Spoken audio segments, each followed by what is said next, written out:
na para bang marunong siyang bumayo, nakipagpalit pa ng alho. Bakit pa sa tanong mo? Tanong mo. Ito naman yung tatluhan na pagbabayo. Talo-talo ang tawag namin dito.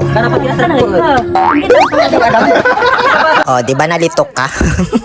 So, heto na po, yung hindi naman masyadong inaabangan ng buong sambayan ng Pilipino na paggawa namin ng deraman in traditional way. I-like and share nyo kasi nang ganahan man ako mag-edit.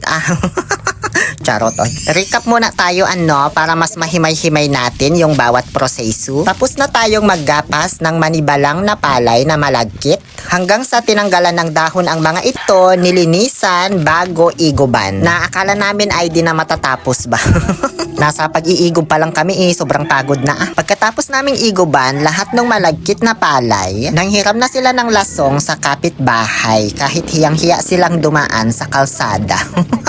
Mas maganda sana kung taltagan yung gagamitin kasi mas malaki iyon. Kaso kung mahirap na maghanap ng lasong, Diyos ko mas mahirap maghanap ng taltagan. Extinct na kasi talaga sa panahon ngayon, parang mga dinosaur ba ganon.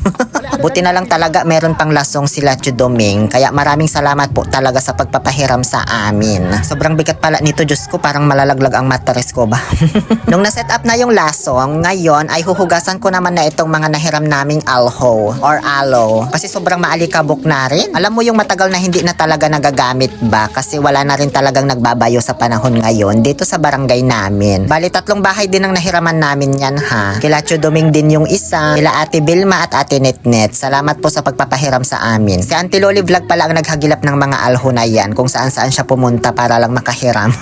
Hanggang sa sinimulan na nila tatay at ni Adam ang pagbabayo. Unang salang pa lang yan. Pag sa tingin napitpit na ng maigi, babalik ta rin yan. O teka lang, baka matamaan nyo yung lola ko.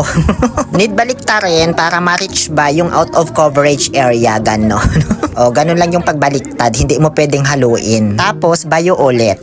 Gusto nilang ipakita sa akin yung tatluhan na pagbabayo. Kaso medyo nalilito-lito pa si Adam. Millennials na kasi siya parang ako. Ang mga magagaling magbayo, mga batang 80s, batang 90s, ganyan. Iniwan ko muna sila kasi i-condition ko pa yung katawan ko. Hi Putot, kumusta ka na? So pagbalik ko, nag-ibang anyo na yung mga nagbabayo. Si Nicer yung bago dyan sa paningin nyo. Nicer ba? Kaiser? O basta. So ayan na po yung mga natapos ng bayuhin ng isang beses pa lang ha. Natahipan na rin yan. Tapos ito naman yung mga natirang hindi pa nababayo. Waiting pa lang. Bali 3 beses namin babayuhin lahat ito. Hindi lang 3 salang ha. 3 rotation ba ganon. Marami-raming salang yon kasi hindi naman kasya dyan lahat sa lasong. Tapos 3 beses ding tatahipan syempre kasi bago mo ulit bayuhin kailangan natahipan na. So parang ganito lang. Pagkatapos bayuhin yung inilagay dyan, iaabot na kay lola ko para tahipan niya. Tapos magsasalang ulit ng panibago. And then babayuhin yan ulit. So paulit-ulit lang yung ganong proseso hanggang sa matapos. Ngayon may tumulong naman na babae, si Auntie Marit.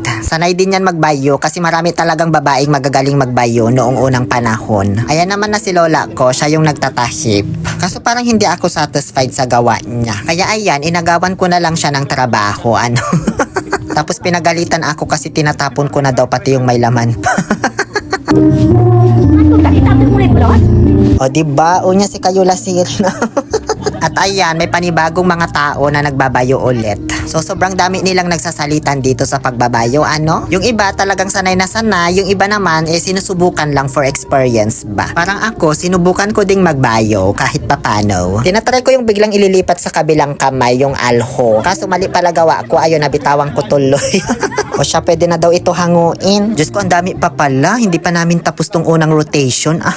Sunod naman na sumubok magbayo ay si Salm. Para naman daw maipagmalaki niya na kahit generation alpha na siya, ina-experience niya pa rin magbayo ng palay. O siya, tama na yan at naaabala na kami. Sa lahat ng proseso sa paggawa ng deraman, alam nyo, ito yung nakakapagod talaga. Kasi kailangan talaga dito ng force, energy, muscle control, ganun.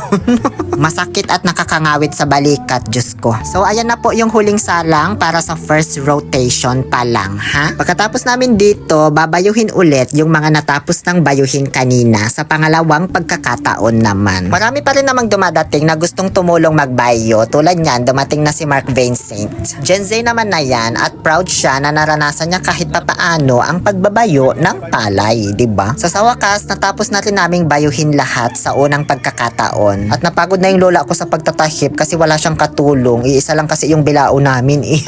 Andito na tayo ngayon sa pangalawang pagbabayo. At may bagong dumating para tumulong ulit si Uncle Kate.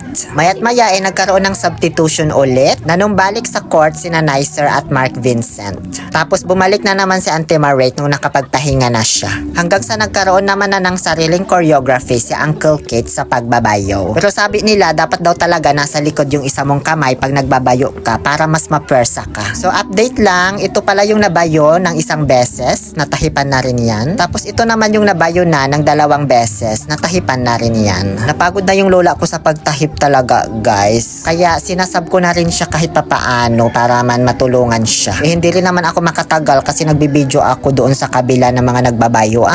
Ngayon, may bagong dating na naman na babae na nagbabayo. Sinanay ko naman na yan. So ayun, paulit-ulit lang yan na proseso hanggang sa abutin na kami ng mansirongat. Bali, ito na po yung huling salang para sa ikalawang rotation ng pagbabayo, ano? So ako na yung nagtahip nito kasi medyo madilim na, hindi na makita ng lola ko. Tapos pagod na rin talaga siya. Itong sinasalang ko naman na ngayon, ito na yung panghuli at pangatlong salang or rotation ng pagbabayo. So tatapusin lang namin bayuhin lahat yung nasa planggana na yan. Tapos okay na, tapos na tayo sa pagbabayo. Inabot na kami ng dilim dito at tumigil na rin kami sa pagtatahip. Bali, tatapusin na lang itong bayuhin lahat sa pangatlong pagkakataon. Tapos bukas ko natatahipan. Kasi gabi na, hindi ko na rin makita talaga. Baka mamaya pag initsa ko yung tinatahipan ko, mapasama pa yung mga laman na.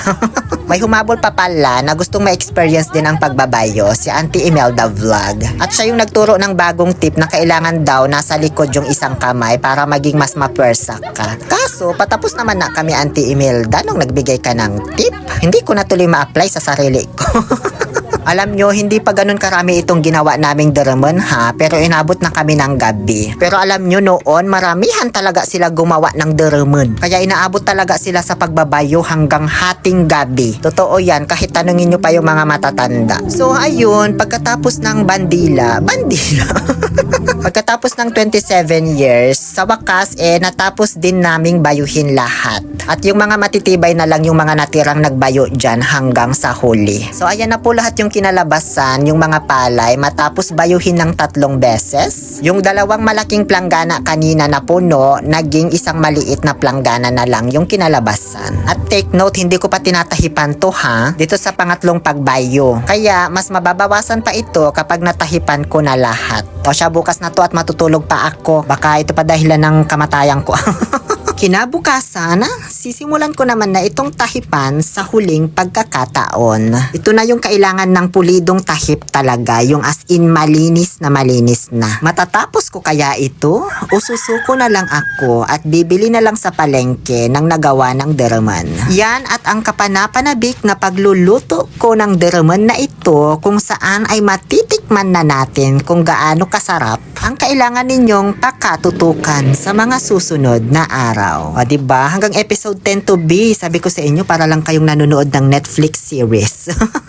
Kapamilya, kayo pa rin ay nakatutok dito sa nag-iisang teleserye ng totoong buhay. Ito ang paggawa ng Deremon The Series. Muli, ito po ang inyong Happy Pill Oliver Castro na nagsasabing no to toxicity, let's make people happy.